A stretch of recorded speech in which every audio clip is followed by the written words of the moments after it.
secara makro kalau kita lihat emas per hari ini, mau Indonesia mau kita ngomong harga antam atau harga emas dunia bro ya, mengalami kenaikan yang signifikan ya per Ya. hari ini ya.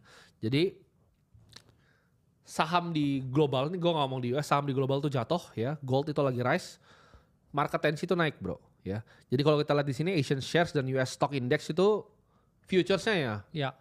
mereka koreksi dulu karena tensi ini jelek lah ibarat tensi global.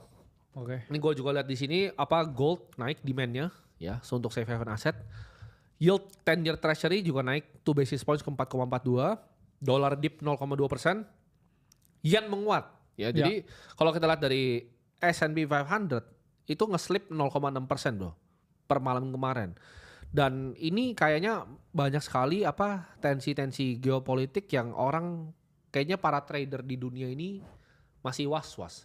Setuju. Nah kalau kita lihat sekarang coba mungkin dilihat kita mulai dari price action di S&P 500. Apa yang lu lihat di sana bro? Karena biasanya S&P 500 itu bisa jadi leading indicator ya bro ya, SPX ini. Nah, SPX mengalami bounce yang saya ngomong signifikan ya dari area 5.000 karena satu yaitu area psikologis dan balik lagi bro, sekarang orang ngelakuin technical analysis apapun sejago apapun sangat depending ke Trump mau ngomong apa. Betul. Dan ketika tarif dengan Cina itu di pause ya, kita dapetin ya bounce yang cukup signifikan ya 20% di S&P 500. Ya.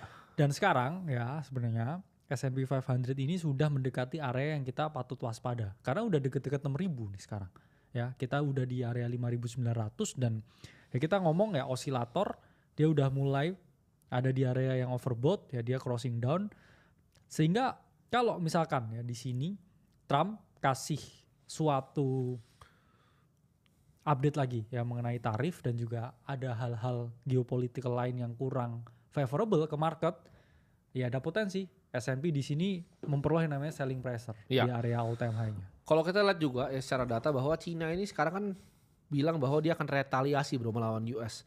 Cina bersumpah akan meretaliasi lawan US dan mendesak Donald Trump untuk melakukan perbincangan lebih lanjut tentang apa yang dia mau lakukan dengan tarifnya ini ya. Jadi talk bilateral harus dilakukan dan statement dari Beijing juga sudah jelas ya.